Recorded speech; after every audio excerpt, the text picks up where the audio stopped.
कहलाते हैं थाना ज्ञान बंगाल का। बड़े भाई का नाम भैया जी। भैया जी इस समय अपना दोनों भाई का के ऊपर ना मंत्री को देख रहा हूं, पूरा सोना सोना काल लग रहा है। भाई साहब भैया जी बंगाल जिस समय बाबूजी का चला गलती हो गया, साथ मैं युवराज बन गया।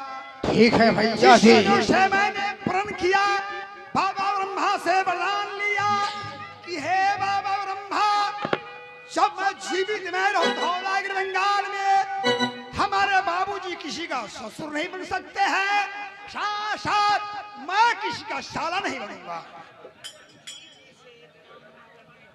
भाई साहब भैया जी प्रश्न है, मैं उत्तर क्या दूं? आगे बताइएगा भैया जी। मैं बाबा वर्मा से वरदान लिए, साथ मैंने ये फुल मुताबिक से वजन करते हैं कि राय भर में घटना चाहिए या किल भर में मरना चाहिए। क्यों नहीं भैया, अजी की बहन सुखिया सुकेसरी का रात दिन एक फूलों से एक कांटा पे वजन होता है, ना थोड़ा कमती होता है ना थोड़ा बड़ा होता है भैया जी। ओ बाबा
भैया जी ये मेरा फोन है, चांद डरे सूरज डरे चले जगत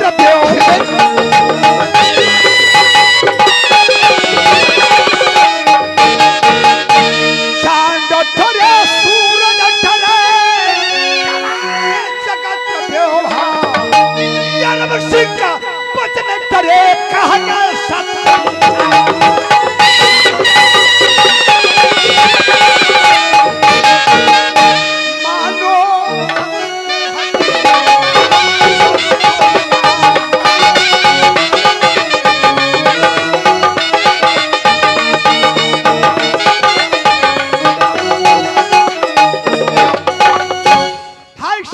भैया जी बंगला खाली है, साथ यह मंत्री नहीं है। इस समय मंत्री को आवाज लगाता हूँ, तब तक आप बंगले के ऊपर थोड़ा देर बैठिए। मैं मंत्री को आवाज लगाता हूँ, किधर छुपा है, क्या काम कर रहे हैं। मंत्री जी है, तुम किधर बन गया साला, ड्यूटी का छोड़कर तुम किधर जाया है, जल्दी से मेरा सामने में हाजिर हो जाओ।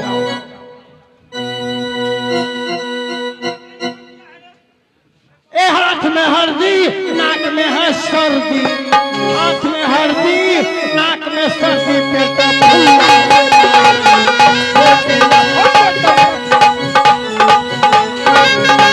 हल्दी, नाक में हल्दी,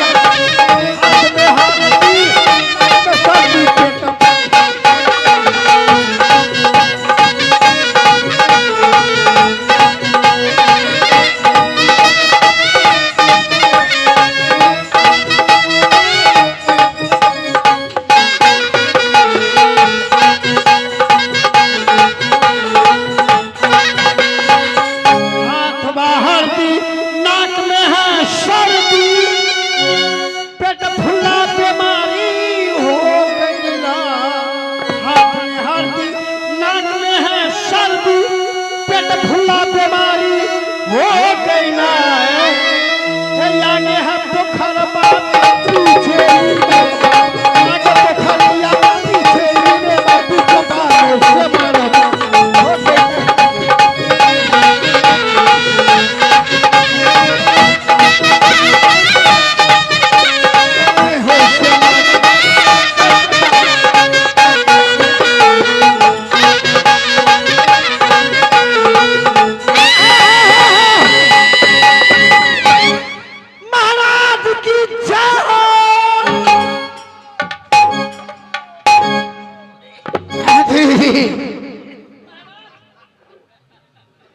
मोबाइल हम खुले हुए छोड़ दिए हुए थे। महाधीरे जी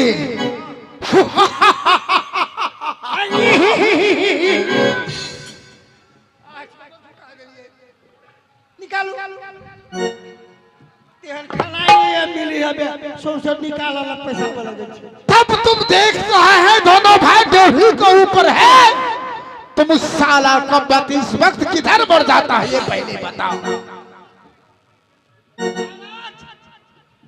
आप किसको हम किसको साला है? खाने टाइम में महाराज रात भर में 5 को चाय चाहिए, वाह तो चाय पी लेते हैं।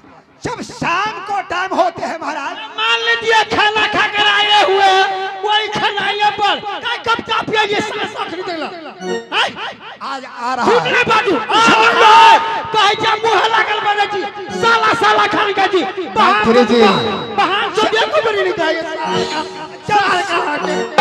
जब शाम को टाइम होते हैं महाराज 200 रुपया दीजिए। सारे सारे खाली साला साला का बहान तो ये को नहीं चाहिए बहान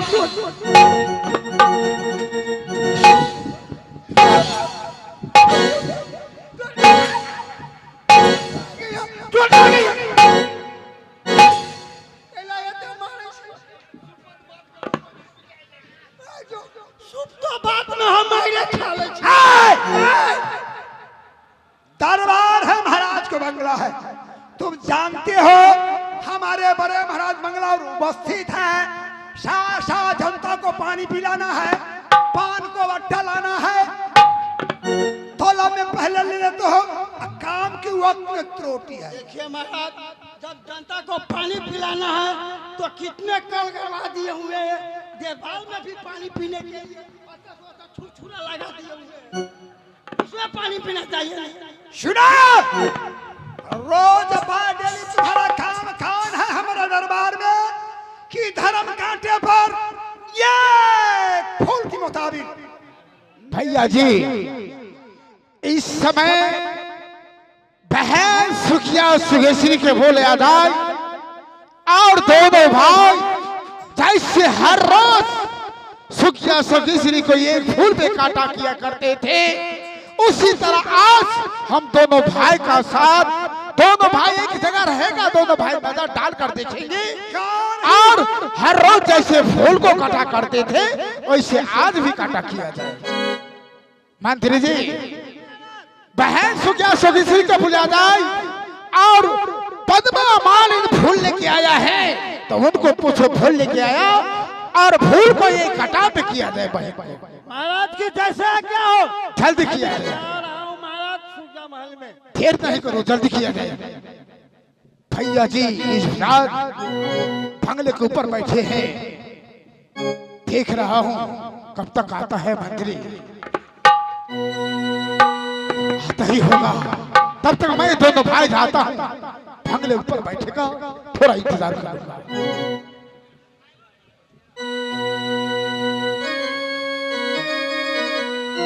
ये मंत्री जी, हाँ ये माली फूल काल का कि नहीं लगता है कम से कम अहाँ जाने छियै कि प्रत्येक रोज जब सभा पर दिन उठे छै तब बंगला ऊपर में जा पड़े छै। अच्छा ठीके छै, अब की क्या कहब अहाँ से, तो अहाँ डरबै ने। यही पहिने यही जनम यही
कबलास दूसरा जन्म ले ली धौलागिरी बंगाल, परंतु बाबूजी के नाम राजा रतन सिंह।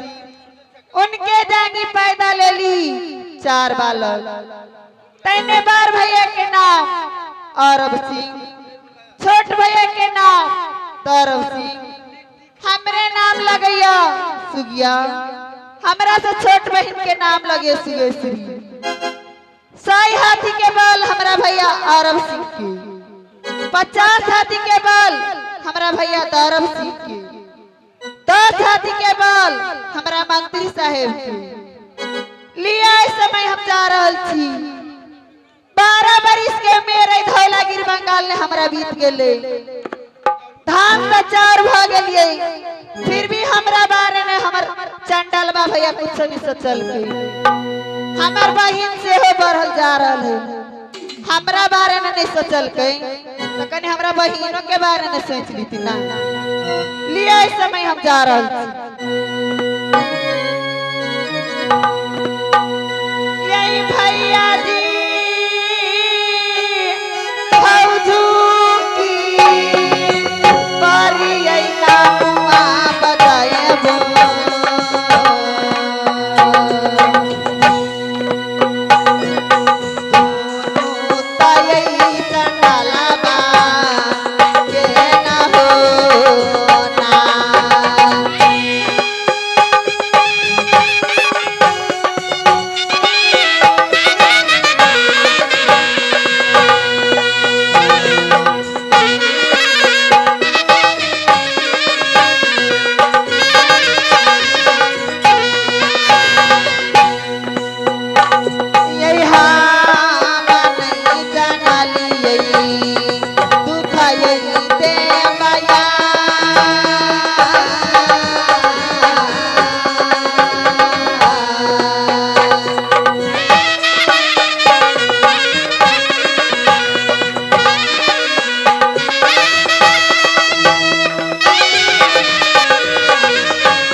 क्या मैं अपनी बहन की प्रश्न लेंगे या हमारे प्रश्न का उत्तर देते हैं या नहीं? तुम आंखों से देखा करो या कान से सुना करो। हम तो वही काम करेंगे, हमारा दूसरा काम कौन करेंगे? बहन सुखिया। हाँ भैया जी। ये पहले बदलाव रे महल में टहलनी सेवा में कोई त्रुटि है? नहीं भैया जी। नहीं। अच्छा एक कागज पेंसिल कोई तक लते कपड़ा की कमी है? कोई चीज की कमी नहीं भैया जी। कोई अभिलाषा है? हाँ भैया जी। चलो पेश कर दो मेरे सामने।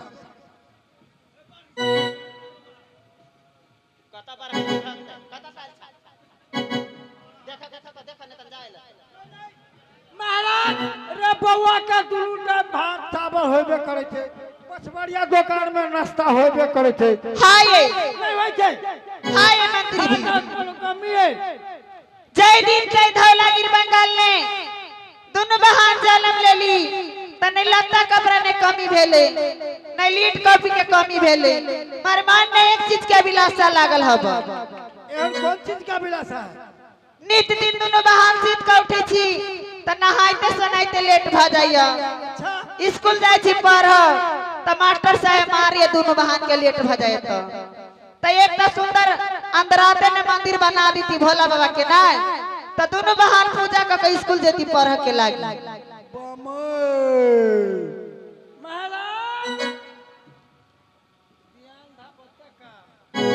बोलो मंत्री क्या हुआ? सुखिया के कथन पूछे हैं महाराज। अरे बताओ। शिव शंकर भोले बाबा मैया पार्वती की मंदिर यहाँ से चौरियानी में पड़ते हैं, दूरी पड़ती है। अवश्य। वहाँ जाते हैं स्नान करके, वहाँ भोले बाबा को मंदिर से लौटकर फिर घर वापस आते हैं। हाँ। खाना उना खाते हुए तब स्कूल को सिधारते हैं, तो स्कूल में जाते हैं तो मास्टर साहब मुझे मारते हैं। ठीक है, भैया को कह दीजिए कि नजदीके में थोड़ा सा बना दे तो अच्छा हो। ठीक है। तो हमारा विचार हो या बनाए यदि कोनो कमी है। अच्छा मंत्री जी, बहन को इच्छा हुआ मैं आज से शिव गुरु का पूजा करूंगा, तेरे सखमल में सोना चांदी क्या कहे, जितना पैसा लगे, जैसे पैसा लगे वैसे मिट्टी लाकर आज ही रात से बनवा दो मंदिर अंदरावत में। तो बड़े मालिक से राय लेने दीजिए महाराज की। बड़े मालिक से पूछे भैया। मंत्री बात क्या है? बात ये है महाराज, बात कुछ नहीं है। सुखिया की कथन होते हैं कि मंत्री साहब यहाँ से दूरी भोले बाबा को मंदिर पड़ते हैं। क्यों नहीं? मंदिर को पास जाते हैं, बाबा बम भोले की मैया पार्वती की पूजा अर्चा करने में, धूप आरती दिखाने में लेट हो जाती है। जब महल में आती हूँ तब खाना खाती हूँ तो कुछ लेट हो जाते हैं। जब स्कूल को पास जाते हैं तो लेट होने पर मास्टर साहब मुझे मारते हैं। तो हमरा विचार हुआ वही ठाम कैला है नजदीक में बना दो, दरवाजा करो फाइल करो। क्या मंदिर दूरी है? अंदरात में मंदिर भोले बाबा को चाहिए। भारी भीड़ से नजदीक में बना ना दियो। मंत्री रे ईटा पत्थर का कौन बतावे? जी मैं चाहूँ बहन के लिए मैं सोने के मंदिर बना सकता हूँ। धन संपत्ति कोनो कमी है? कोनो खा के कमी है? एक तो भगवान खा के कमी देना है तो नेपाल सब बिलेट का इंडिया में बिलेट खाए छी गामे गामे। मंत्री हाँ रे सब माय पुत्र